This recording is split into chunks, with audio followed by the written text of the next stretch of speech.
Hello and welcome to Twisted Metal Head On. If you're unfamiliar, this is the direct sequel to Twisted Metal 2, but it was released 9 years after that game, in 2005, as a launch title for the Sony PlayStation Portable. It is kind of an underrated and forgotten entry in the series, but I really enjoyed it, and I'd like to dredge it up and shove it in the face of anybody who missed it. Or missed any part of it, because indeed, we'll be playing every single story as every separate character in this game. It's going to take a long time because there is a ton of content in Twisted Metal Head On. It's frankly preposterous. Not only that, we're playing the PlayStation 2 port of this game, which added a ton more bonus content. Got this menu here with a documentary about the Twisted Metal series. This is where I got all those FMV endings for the Twisted Metal 1 Let's Play. The game came with a physical art book and a download code for the game's soundtrack. Oh, and a bonus Twisted Metal game. Twisted Metal Lost, assembled from the scrapped contents for the sequel to Twisted Metal Black. I already covered it in my Let's Play of Black, so if you want to see it, go check that out. I've got more than enough to cover just in Head On. And Head On also saw some changes and additional content in this PS2 port, which we'll be checking out throughout the LP. So without further ado, let's check out the game's intro.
In case you ever wondered what Twisted Metal would look like as Killer 7, there's your answer.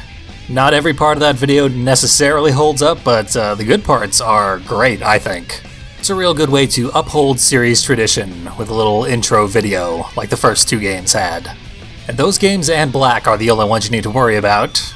The developers who made this hated all of the other games in the series, and wrote them out of canon.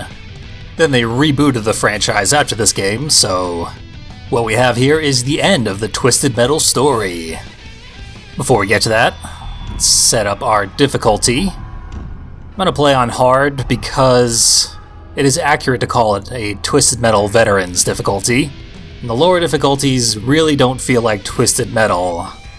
I don't suffer enough when I play on them, so hard it is. Also want to max out the music. It's pretty good in this game. The only track I don't really care for is this one on the title screen, but I have a solution for that. We'll see in future videos. For now, onto the game. Our contestants this year are all familiar faces, selected specifically from the first two games. And this probably doesn't seem like a particularly large cast to choose from, but there are a ton of unlockable bonus characters for a total of 18 playable vehicles in this game. A few of them are even new characters, but that's not what we're here for. We're here to check in on the ongoing stories of our old favorites. Most importantly, Marcus Kane. If you want to know why he's important, you can go watch the entire Twisted Metal Black Let's Play, or the extremely short little summary video that I made, both of which can be found in the video description. And this is your last chance to find out his secrets in the intended manner, before I spoil them right here on his info screen for this game, where they spell out in plain English that he's got a split personality, and his other identity is Needles Kane, the driver of Sweet Tooth. This game really did make Twisted Metal into Killer 7. So that murderous clown, who has been the mascot for the entire series, never existed. Now let's go play as him. Needles is the kind of dissociative identity who is 2 inches shorter and 70 pounds lighter than his host body. It almost seems like a mistake that Marcus is 116 kilograms, that's 255 pounds. He must be unbelievably built underneath that trench coat, or it's lead-lined. Needles' proportions make a lot more sense, even though he's a murder clown with a flaming head. He's also been in every Twisted Metal ever, and this should be the 12th annual competition, if it is a direct sequel to Twisted Metal 2. That would actually set it before Twisted Metal 3 rather than just writing that game out of canon, but it's never stated outright. This could just as easily be the 20th competition. They also kinda downplayed the fact that Twisted Metal always takes place on Christmas Eve. But whether or not any of that stuff changed, it's gonna change if Needles wins. He wants to take over Twisted Metal altogether and replace Calypso. A very original idea that no game in the series would dare try until now. So I think we're about ready to get this battle started. Let's move on to the introductory level, Big Blue Stadium.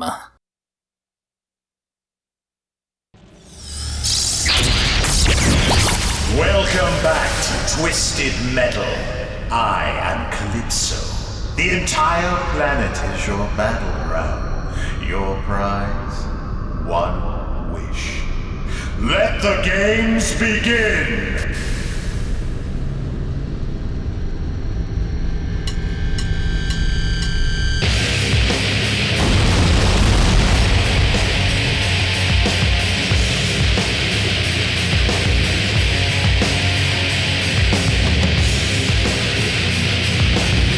Aw, hell yeah. Who's ready for a new metal concert, some motocross, and 4 minutes of gameplay in this baseball stadium?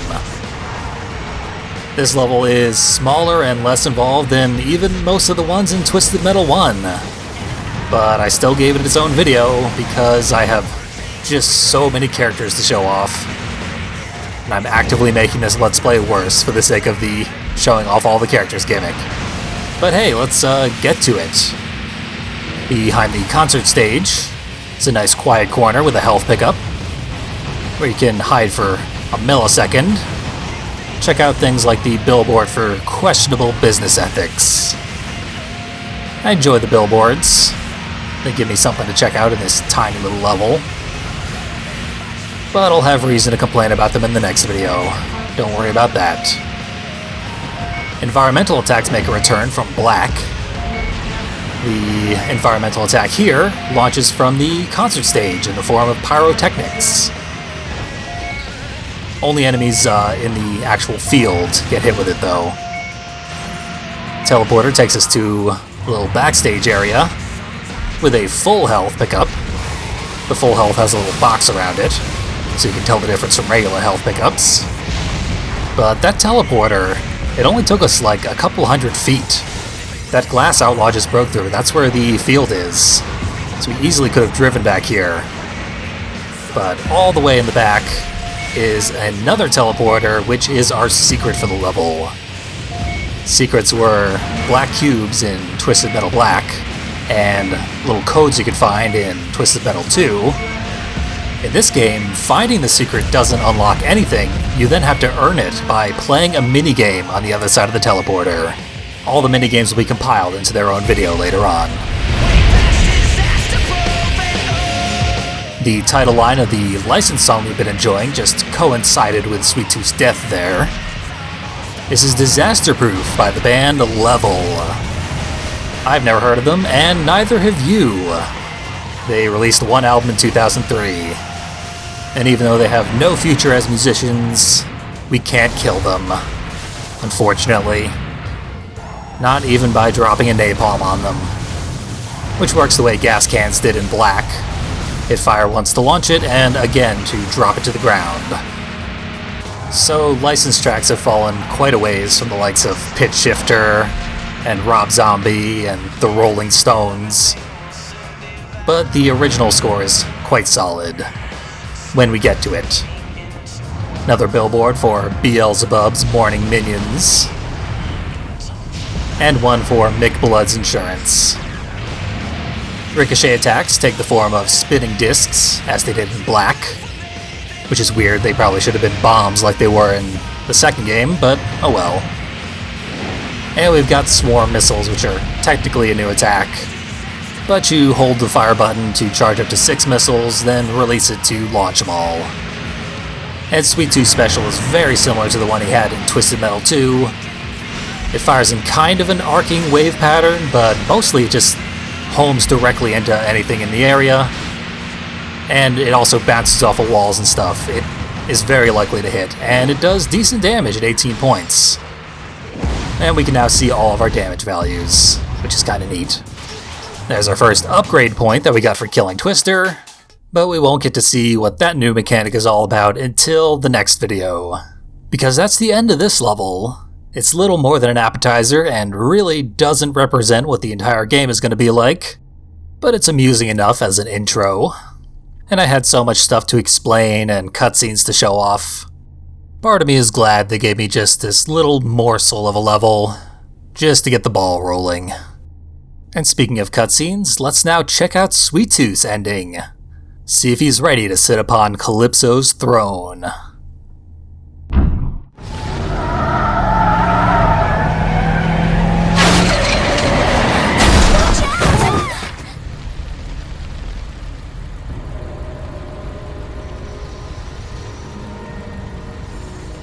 Oh well, I guess we'll have to clean that up later. Now then, about your prize, Needles Cane. What is your wish? You know, Calypso, I've been looking at this face for a long time. I think it's time for a change. That's your wish? You want a facelift? Not quite. We've been doing this a long time, haven't we? You hold a twisted metal, I kill and destroy for you. I make a wish, you continue to sit on your throne, surrounded by your guards and women. I think you've had enough fun for a while. Nobody makes you compete, Needles. Right, of course not. Not at all. Make your wish and claim your prize already.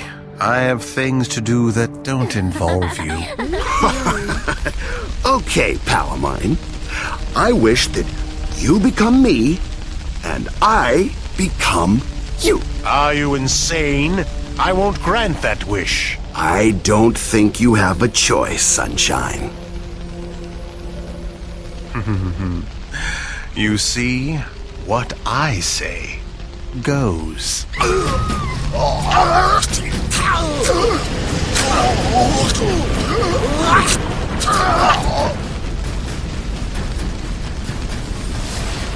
This is impossible.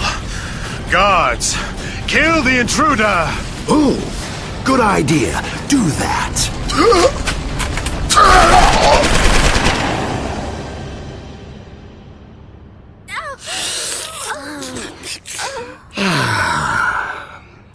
Looks like we've got 2 bodies to clean up now. Guards?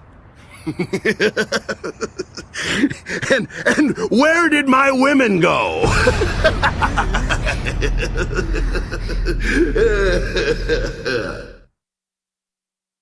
And so Sweet Tooth gets what he wants, as he always does.